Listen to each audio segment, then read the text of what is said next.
So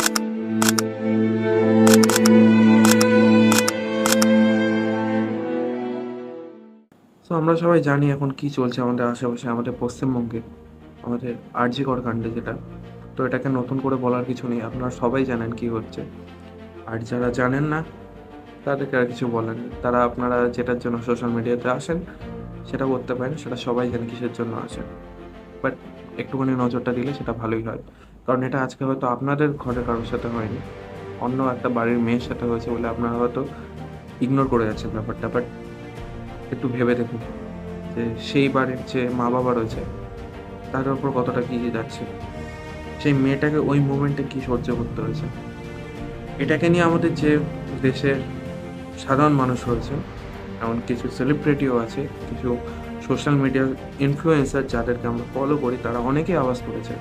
তো ইন্ডিয়ার ইন্ডিয়ার স্বাধীনতা রয়েছে, বাট মেয়েদের সেফটিটা কোথায় সেটা আমি জানি না। সেটাকে নিয়েই আমরা সবাই প্রশ্ন তুলেছি, সবাই প্রোটেস্ট করছে, সবাই জাস্টিস চাচ্ছে। তো সেই ইন্ডিয়ারই একটা বাসিন্দা হিসেবে আমার নিজের কিছু পার্সপেক্টিভ রয়েছে যে এই কেসটা সম্পর্কে, এই র্যালি সম্পর্কে বা প্রোটেস্ট যে আন্দোলন হচ্ছে তার সম্পর্কে। তো আমি চাই সেটাকে অ্যাজ ইট ইজ, কোনো ফিল্টার ছাড়া, কোনো রকম পলিটিক্যাল ব্যাকগ্রাউন্ড না দিয়ে, কোনো দলের দিকে বায়াসনেস না দিকে সেটাকে তুলে ধরার জন্য। আমার কারোর সাথে আমি মানুষের নাম আমি মেনশন করব না, আমি কোনো কাউকে পার্সোনালি টার্গেট করতে চাই না, না আমার কোনো ইন্টেনশন আছে। আমার কিছু নিজের মাথায় কিছু খেয়াল ছিল, আমি সেটাকে আপনাদের সামনে তুলে ধরতে চাই, এবং আপনারা সেটা বিচার করে বলবেন যে সেটা ঠিক না সেটা ভুল। কমেন্ট সেকশন আমি ওপেন রাখবো, আপনাদের জন্য যা মতামত আপনারা দিতে পারেন, আমার ডিএমে দিতে পারেন, আমি সেটাকে পড়বো, রিপ্লাইও করবো। আমার ভুল যদি কোথাও থাকে সেটাই স্বীকার করতে পারছি। তো টাইম নষ্ট না করে আমি আজকে এই ভিডিওটাকে কয়েকটা পয়েন্ট আমি ডেসক্রাইব করতে চাই। তো চালু করছি। প্রথম পয়েন্টটা আমি রাখতে চাই প্রোটেস্টের লোকেশন। এই যে মাঝরাতে কলকাতার বিভিন্ন জায়গা, পশ্চিমবঙ্গের বিভিন্ন জায়গায় যে র্যালি বেরোচ্ছে, প্রোটেস্ট বেরোচ্ছে, বেরোনো দরকার, এই টাইমটা বেরোনো দরকার। কিন্তু লোকেশনটা কি? যে কোনো রাস্তা, যে কোনো পাবলিক রোড, যে কোনো হসপিটালের সামনে, যে কোনো তো না, স্পেশালি আরজি করের সামনে। এবার আপনারা বলুন, এই জায়গাগুলো যদি না করে কিছু স্পেসিফিক জায়গায় করা হয় আন্দোলনটা, যেখানে আপনাদের কথা ওপর মহল অব্দি পৌঁছাবে, লাইক যারা আমাদের রুলিং টিম রয়েছে বা আমাদের যে শাসক দল রয়েছে, তাদের যারা দলের প্রতিনিধিরা রয়েছে, তাদের কাছে গিয়ে সেটাকে করা উচিত, মাঝ রাস্তায় না। আমার এটা মনে হয়। কারণ এখানে মাঝ রাস্তায় হচ্ছে 1 ঘন্টা, 2 ঘন্টা, 3 ঘন্টা একটা আন্দোলন হবে, তারপর সবাই যে যার নিজের কাজে ব্যস্ত হয়ে যাচ্ছে, সকাল হচ্ছে, আবার সেই ব্যাক টু নর্মাল লাইফ।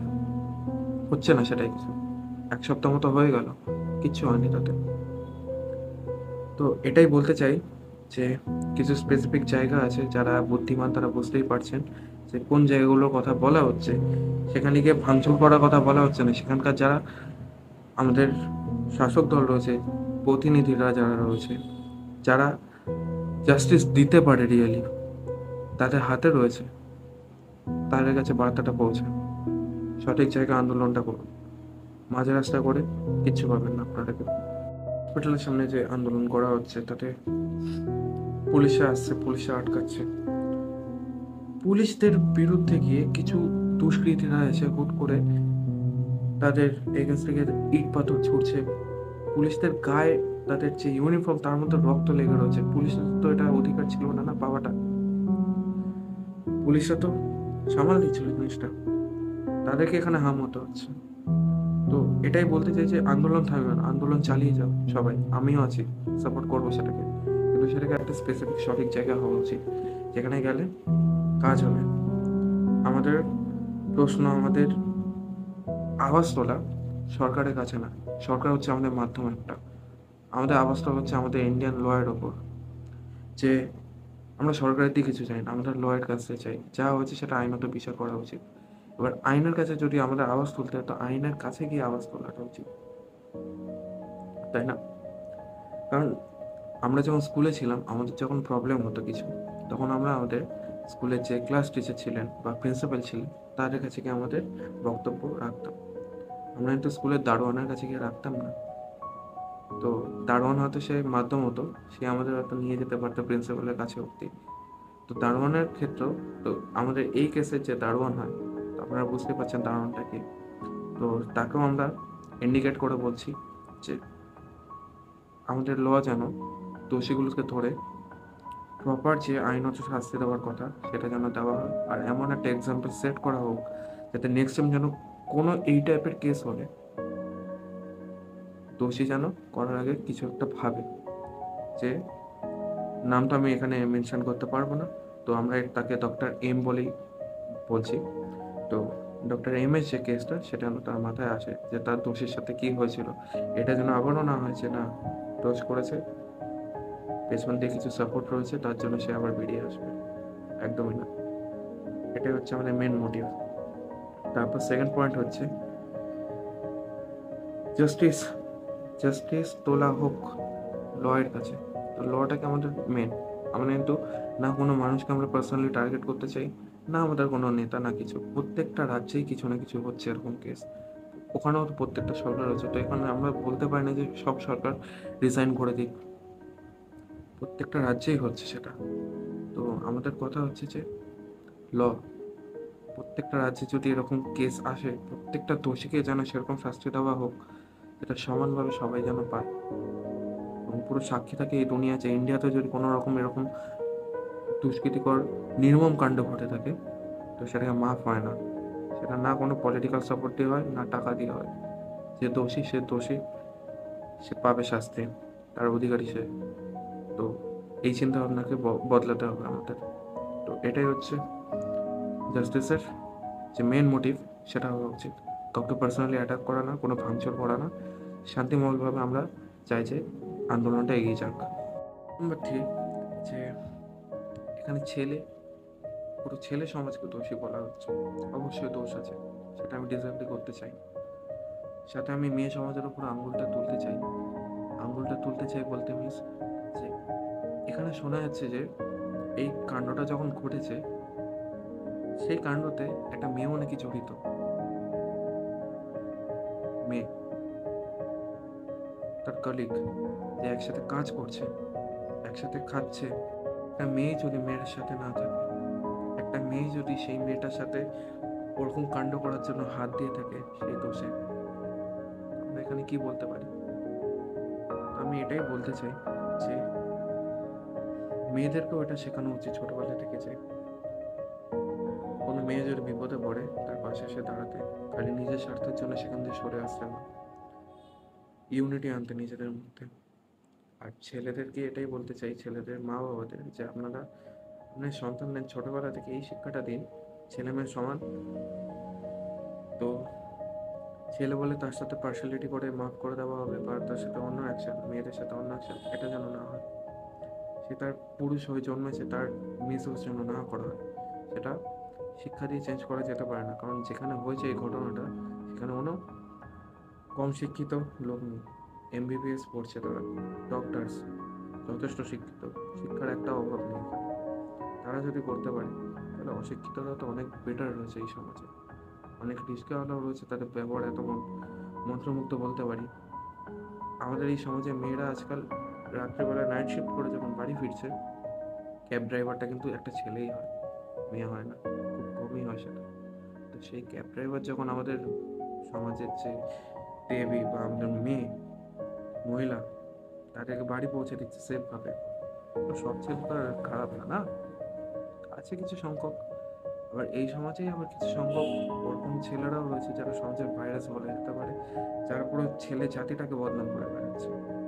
তো আমাদের কথা হবে সেই ভাইরাস, অর্থাৎ সেই নিম্ন মেন্টালিটির ছেলেদের উপর, পুরো ছেলে সমাজের নয়। কারণ এই যে র্যালিটা বেরাচ্ছে সেখানে ছেলেরাও সাথ মিলিয়েছে, ছেলেরাও সাথে চিল্লাচ্ছে, ছেলেরাও আওয়াজ তুলছে, ছেলেরা কিন্তু পিছু হাঁটেনি, ছেলেরাও মেয়েদের পাশে রয়েছে। তো ছেলে এবং মেয়ে দুজনের মেন্টালিটি, দুজনের চিন্তাধারাকে ছোট থেকেই বদলানো উচিত, ঠিক ভুলটা চেনা উচিত, এটাই বলতে চাই। কাউকে ছোট করতে চাই না এখানে, দুজনেই সমান, দুজনেই দোষী, এটা। নাম্বার 4 পয়েন্ট, সেটা হচ্ছে আন্দোলন করা হোক শান্তিপূর্ণভাবে। সেখানে আমরা হিংসা, অশান্তি, ভাঙচুর সেটা কেন দিচ্ছি? করা হচ্ছে যে আন্দোলনটা, সেখানে দেখা যাচ্ছে যে মারপিট লেগে যাচ্ছে, পুলিশের সাথে মারপিট লাগছে, ভাঙচুর করা হচ্ছে, ইট পাথর ছোড়া হচ্ছে। কেন?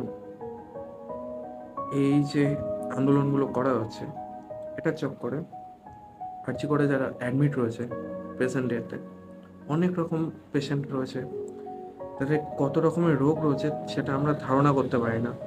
কারণ আমিও একটা টাইমে আর্জি করে নিজে ট্রিটমেন্ট করেছিলাম, তখন আমি গিয়ে নিজে জানি যে সেখানে কত রকমের পেশেন্ট আসে প্রত্যেক দিন। তো সেই পেশেন্টের কী দোষ ছিল? কারণ একটা বিল্ডিংয়ের বাইরে যখন ওরকম আতঙ্ক হয়ে রয়েছে, পুলিশ গার্ড দিচ্ছে, চারিদিকে ভাঙচুর হচ্ছে, কখন কী সিচুয়েশান হচ্ছে কেউ জানে না। কারণ ডাক্তারগুলো তো নিজেদের চাকরি করে যাচ্ছে, তারা নিজেদের কাজ করে যাচ্ছে, প্রাণ বাঁচাতে চাইছে, কিন্তু প্রাণ বাঁচাতে গিয়ে তারাও মানুষ, তাদের মনে একটা ভয় রয়েছে, তাদের চাকরি নিয়েও ভয়, তাদের নিজেদের সেফটি নিয়েও ভয়। তো তারা শান্ত মাথায় কি সেই ট্রিটমেন্টটা করতে পারছে? তাদের মেন্টাল হেলথের কি কথা হচ্ছে এখানে? তাদের কি সিচুয়েশানে রয়েছে? তো এখানে তো যে পেশেন্টরা রয়েছে বা যে বাকি ডাক্তাররা রয়েছে, তারা তো এটা ভুক্তভোগী না। পেশেন্টদের ওপর হামলা করা হচ্ছে, পেশেন্টদের মাথা ফাটানো হয়েছে অনেক জায়গাতে, তাদের আহত হয়েছে পেশেন্টরা, পেশেন্টের বাড়ির লোকও হয়েছে। কেন? আমাদের কি টার্গেট পেশেন্টের মারা? আরজিকর হসপিটাল বন্ধ করে দেবো? না। আরজিকর হসপিটালে যদি কোনো রকম, যদি না, এটা হতে পারে সত্যি, বাট আমি সেখানে বলতে চাই না যতক্ষণ আমাদের আইন কিছু বলছে। অফিসিয়ালি যতক্ষণ না কিছু আসবে সেটাকে আমরা বলতে পারি না, আমরা খালি আঙুল তুলছি। আমাদের ভরসা রয়েছে ইন্ডিয়ান আইন। ইন্ডিয়ান আইন হচ্ছে আমাদের পৃথিবীর সবথেকে কঠিনতম আইনের মধ্যে একটি। তো সেটার উপরে আমি ভরসাটা রাখছি এখনো অবধি। আশা করি এই যে 1 সপ্তাহ কেটে গেছে, আর বেশি দিন যাবে না, যারা দোষী তারা শাস্তিটা পাবে। তো পয়েন্টটা ছিল যে সেখানে ভাঙচুরটা কেন করা হচ্ছে? আন্দোলন করা হোক, শান্তিপূর্ণভাবে করা হোক।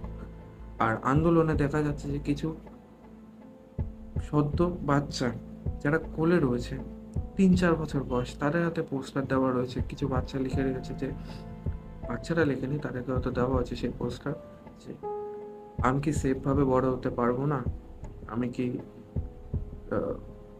সাধারণভাবে রাস্তায় ঘুরতে পারবো না, আমি কি রাতে বেরোতে পারবো না, আমি কি সেফ আছি, এরকম টাইপের পোস্টার দেওয়া হচ্ছে।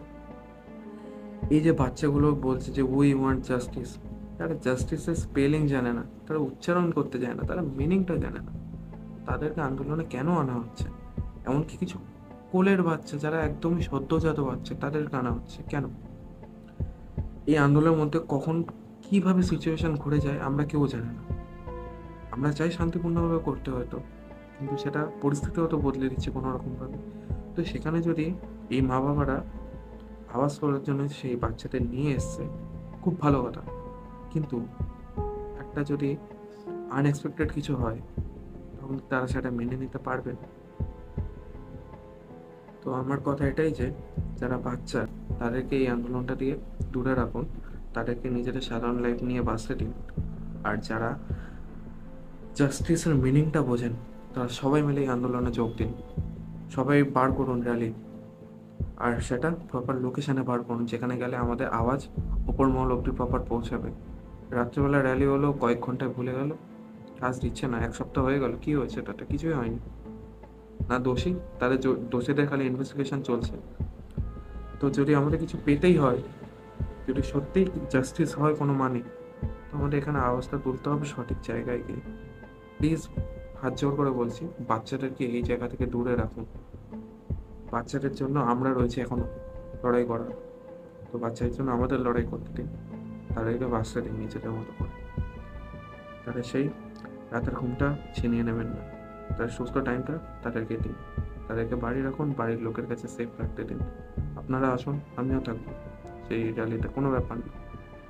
কারণ আমরা জানি যে জাস্টিসের মানেটা কি, কিন্তু বাচ্চাটা জানে না। এরপরের পয়েন্ট আমি রাখতে চাই যে শুধুমাত্র এই কেসটাই কেন, আমাদের ডক্টর এম এর কেসটাতে এত আওয়াজ কেন তোলা হচ্ছে? আমরা যখন নিউজ চ্যানেল খুলি, খবরের কাগজ খুলি, সোশ্যাল মিডিয়া খুলি, প্রত্যেক দিনই কোনো না কোনো জায়গায় কিছু না কিছু সেম কাণ্ড ঘটে যাচ্ছে, তখন কেন আওয়াজ তোলা হচ্ছে না? আওয়াজটা প্রত্যেকবার তোলা উচিত, যেটা এখন স্পটলাইটে এসছে খালি তার জন্য না, এর আগেও যত কাণ্ড হয়েছে সবাই জেনে কোথায় কী হয়েছে, তাও আমরা কেন মুখ খুলি না, তখন কেন আন্দোলন বার করি না?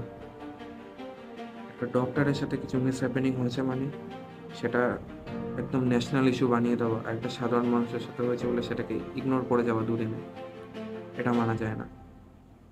তো আমার এটাই অনুরোধ যে সাধারণ মানুষ থেকে, একটা ডক্টর থেকে, একটা নার্স থেকে, একটা টিচার, যে কোনো প্রফেশন, তার প্রফেশন বিশেষ না, মানুষ বিশেষে তাদের সাথে যদি কিছু ভুল হয়ে থাকে, তাদের যদি অধিকার ছেনানোর কিছু করা হয়, আমাদের দায়িত্ব সেটার জন্য আওয়াজ তোলা। আর আমাদের প্রশাসনের কাছে এটাই আমাদের অনুরোধ থাকবে যে আপনারা ভুলটিকে দয়া করে সাপোর্ট করবেন না, কারণ এটা করলে আপনারা একজনকে সাই দেবেন, তাতে দোষীদের সংখ্যা বাড়বে, কমবে না। এই আঙুলটা বারবার আবারও তোলা হবে আপনাদের উপরে। প্রশাসনই আপনাদের ওপরে আমরা ভরসা করছি, আপনাদেরকে আমরা ভোট দিচ্ছি, কারণ আমাদের সেই বিশ্বাসটা রয়েছে যে আপনারা কিছু সমাজে উন্নতি করতে পারেন। আপনারাই যদি এরকম করেন, তো সেটা গ্রহণযোগ্য কোনো মতেই না। তো পাবলিক সেখানে আঙুল তুলবে, প্রশ্ন করবে। আর আমরা প্রশাসনের কাছে প্রশ্ন করছি, উল্টে প্রশাসনের লোকরাই আমাদের সাথে এসে প্রশ্ন তুলছে, এটা কি করে মানা যেতে পারে? এটা হয় না। কারণ আপনাদের মুখের দিকে তাকিয়ে আমরা রয়েছি, কারণ আপনারাই রয়েছেন যারা জাস্টিস আনতে পারেন। আপনারা আমরা চাই যে আপনারা আমাদেরকে ভুল প্রমাণিত করুন যে আমাদের চিন্তা ভাবনা রয়েছে, প্রশাসন আমাদের অ্যাকশন নিচ্ছে না। আমরা চাই আমরা ভুল প্রমাণিত হই, একটা এক্সাম্পল সেট করা হোক, যাতে দোষীকে এমন শাস্তি দেওয়া হোক যার সাক্ষী পুরো বিশ্ব থাকুক। কারণ আজকে প্রত্যেকটা আঙ্গুল বাংলাদেশের পর আজকে পশ্চিমবঙ্গের ওপর রয়েছে। All eyes on West Bengal, RG Kar case. তো আমরা বিশ্বের কাছে এটা আবারও প্রমাণিত করতে চাই যে Kolkata is the safest city in the world for women. তো সেটা যদি আবার ফিরিয়ে আনতে চাই, সেই ভরসা যদি আবার আনতে চাই, প্রশাসন আপনাদের কাছে অনুরোধ যে এটাই, জাস্টিসটা দেওয়া হোক, আর সেটার জন্য সাক্ষী পুরো বিশ্ব থাকে। আর সেটা একটা এক্সাম্পল সেট করে দেয়, যাতে এরকম সেকেন্ড একটা কেস যদি আসে, তার এক্সাম্পল হিসেবে যেন পশ্চিমবঙ্গের এই আরজি করে কেসটাকে দেওয়া হয়, যে এই দোষীটার সাথে যা হয়েছিল সেটাও তার সাথে হতে পারে। তো সেই ভয়টা যেন প্রত্যেকটা মানুষের, সেই প্রত্যেকটা রেপিস্ট মেন্টালিটি যেসব মানুষ রয়েছে তাদের মাথায় যেন ঢোকানো হয়, তাদের যেন হাত কাঁপে, চিন্তা যেন না আসে তাদের মাথায়। কারণ আমাদের ঘরেও মা, বোন, গার্লফ্রেন্ড, ওয়াইফ অনেকেই রয়েছে, মহিলা। আমরা তাদের সেফটিটাকেও চাই, খালি সেটা আমার না, প্রত্যেকটা। আমিও চাই আমার ফ্রেন্ডস যারা রয়েছে তারা প্রত্যেকে রাত্রেবেলায় কোনো এক জায়গা থেকে তার বাড়িতে সেফভাবে ফিরে আসুক। তার মা বাবাকে যেন এটা শুনতে না হয় যে আপনার মেয়ে নেই, বা আপনার মেয়ের সাথে কিছু মিস হ্যাপেনিং হয়ে গেছে। এটা একদমই আমরা মানতে পারবো না। কারণ আমরা ছেলেরা যদি করতে পারি, তাহলে কেন মেয়েরা পারবে না? মেয়েদের সেফটিটাও আমাদের হাতেই। তো একটা ছেলেও যেন সেফভাবে ফেরে, একটা মেয়েও যেন ফেরে, এটাই হচ্ছে মেন বক্তব্য। আমাদের আইন ব্যবস্থাকে এরকম কিছু করা হোক, উমেন সেফটি নিয়ে কিছু গুরুত্বপূর্ণ পদক্ষেপ নেওয়া হোক, যাতে সেটা আর জন্য না হয়। মেয়েরা যেন বলতে পারে যে হ্যাঁ, কলকাতা এবং পুরো ইন্ডিয়া সেফ আমাদের জন্য। আমাদের মাঝরাতে যদি বেরোতে হয়, তাহলে আমাদের ভয় পেতে হবে না। আমাদের আইন, আমাদের প্রশাসন, আমাদের পুলিশ, আমাদের ল আমাদের সাথে আছে, তারা জাস্টিস দেবে এবং দোষীকে তারা ছাড়বে না কোনো মতে। তো আমরা চাই এটাই হোক। এরপর একটা, এটা আমি পয়েন্ট বলবো না কি জানি না, বাট এটাই যে কিছু লোক বলছে যে ছোট কাপড়ের জন্য নাকি তারা নিয়তা দিচ্ছে, যে তাদের সাথে কিছু মিস হ্যাপেনিং করা হোক। রিয়েলি? আচ্ছা। তারপর আরেকটা জিনিস বলা হচ্ছে যে অ্যানিমেল কবির সিং এর মতো যেসব মুভিগুলো বেরোচ্ছে, যেখানে দেখানো হয়েছে যে উমেন্সদের গায়ে হাত তোলা হয়েছে, তো সেটা নাকি প্রমোট করছে উমেন্স ভায়োলেন্স। রিয়েলি? তাহলে সত্যপ্রেম কি কথা যে বইটা রয়েছে, সেখানেও তো একটা ভালো সাইড তুলে দেওয়া হয়েছে, সেটাকে কেন এক্সাম্পল নেওয়া হয়? আরও এরকম অনেক মুভি আছে যেখান দিয়ে অনেক ভালো সমাজের সোশ্যাল মেসেজ দেওয়া হয়েছে, সেটা কেন তুলে ধরা হয়নি? সেখান দিয়ে কেন ইন্সপায়ার হওনি? অ্যানিমেল আর কবির সিং তো কিছু একটা সামান্য মুভি, আমরা মুভি যখন দেখতে যাই, একটা টিকিট কেটে মুভি দেখতে যাচ্ছি, তার মানে হচ্ছে আমরা যে 2 ঘন্টা 3 ঘন্টা দেবো, সেখানে আমরা এন্টারটেনমেন্ট পাবো। এন্টারটেনমেন্ট পাওয়া, কারণ একটা কথা আছে, রিয়েল লাইফ আর রিয়েল লাইফ দুটো সেম না, দুটো আলাদা। তো সেটা মুভির ক্ষেত্রেও তাই হয়। তো একটা মুভি যে রেখেছে, সেটা যে স্ক্রিপ্ট রাইটার, যে স্টোরি রাইটার বা যে ডিরেক্টর, সে তার কিছু একটা চিন্তা ভাবনাকে তুলে ধরেছে। সে এটা বলেনি যে এটাকেই করো। মুভি থেকে ইন্সপায়ার হওয়ার বলে অনেক ভালো দিক আছে, সেটা দিয়ে ইন্সপায়ার হও। অ্যানিমেল মুভিটায় যদি বলা হয়, সে যদি জয়ার সাথে চিট করেছে, রশ্মিকা যে রয়েছে সেই ক্যারেক্টারের উপর হাত তুলেছে, ঠিক আছে, সেটা একটা নেগেটিভ সাইড। তার পজিটিভ সাইড এটা দেখছেন যে তার বাড়ির বোনের সাথে যখন কিছু একটা মিস হ্যাপেনিং হচ্ছিল তার কলেজে, তখন তার ভাইটা কিন্তু সে এগিয়ে গেছিল। তো এই ক্ষেত্রে কেন হচ্ছে না? এই ক্ষেত্রে যেমন মেয়েদের সাথে কিছু একটা হচ্ছে, সেই ডিপার্টমেন্টের ছেলেরা কেন এগিয়ে যাচ্ছে না? সেই ছেলেরাই কি করে করছে? ইন্সপায়ার হওয়ার হলে ভালো দিকটা দিয়ে ইন্সপায়ার হন। একটা মুভি যখন দেখতে যাচ্ছেন, 2 ঘন্টা 3 ঘন্টা চুটিয়ে এনজয় করুন। সেই ক্যারেক্টারের ভেতর ঢুকে যান, ফিল করুন। মুভি হল দিয়ে বেরিয়ে আসলেন, ক্যারেক্টার মাথা দিয়ে বেরিয়ে যাবে। সেটাকে রিয়েল লাইফ আনবেন না, তার ভালো সাইডটা নিন। আমরা যখন একটা নতুন মানুষের সাথে পরিচয় হয়, আমরা কিন্তু তার রুট সাইডটা বা তার খারাপ সাইডটাকে কখনো অ্যাডপ্ট করতে চাই না, তার ভালো সাইডটাকে চাই। Same for movies. মুভির প্রত্যেকটা একটা ক্যারেক্টার, সেখানে খারাপ ভালো দুটোই থাকবে। তো সেখানে খালি আমরা খারাপটাকে নিয়ে এগিয়ে যাবো, তার উপর আঙুল তুলবো, এমনটা না। কারণ এটা দিয়ে আমরা দেখতে পাই যে ভুল কোনটা ঠিক কোনটা। সেটা ভুলটা দেখাচ্ছে বলে আমরা বুঝতে পারছি যে না, এটা ভুল। আর যেটা ঠিক রয়েছে সেটাকে আমরা ইগনোর করে যাচ্ছি। তো এই জিনিসটাকে আমরা চাই না। তো আমার আর নতুন করে কিছু বলার নেই, এটাই বলার ছিল। আই হোপ আমি এখানে হয়তো কিছু একটা ভুল বলিনি। আর যদি বলে থাকি, সেটা আমার ইন্টেনশন ছিল না। যদি ভুল হয়, অবশ্যই আপনার কমেন্ট সেকশনে বলুন। আমি প্রত্যেকের কমেন্টে রিপ্লাই করবো, আমি নিজে পড়বো প্রত্যেকটা কমেন্টস। আমিও চাই আবার আমাদের যে মেয়েরা রয়েছে তারা নাইট শিফটে যাক, তারা নিজেদের ফিল্ডে ভালো করে কাজ করুক। আমাদের ছেলেদেরকেও প্রুভ করে দেখা যে তারাও যেন আমাদের দিয়ে কিছু কম না। আর আমরা ছেলেরা যেন এটা প্রুভ করে দেখাতে পারি যে আমরাও মানুষ, আমরা সব ছেলে পশু হই না। তো এটাই আমার বক্তব্য, এটা আমি এখানে শেষ করতে চাই ভিডিওটা।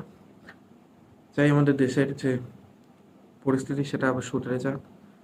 আমাদের পুরো ইন্ডিয়া যেন, প্রত্যেকটা নারী প্রত্যেকটা ছেলের জন্য সেফ হয়। এখানে ক্রাইম রেট অনেক কমে যাক। আর ইন্ডিয়ান যে ল, সে যেন আবার প্রমাণিত করে সেটা সব থেকে কঠিনতম হলো, এবং আমরা এক্সাম্পল সেট করতে চাই। তো থ্যাংক ইউ ভিডিওটা এত অবধি দেখার জন্য। আর যদি মনে হয় যে আমার কথাগুলো যদি একটু হলেও যদি ঠিক হয়ে থাকে, তাহলে আপনারা শেয়ার করতে পারেন। আর আপনাদের ফিডব্যাক অবশ্যই জানিয়ে যাবেন। Thank you. ओरी चिड़ैया नन्ही सी चिड़िया अंगना में फिर आ जा रे।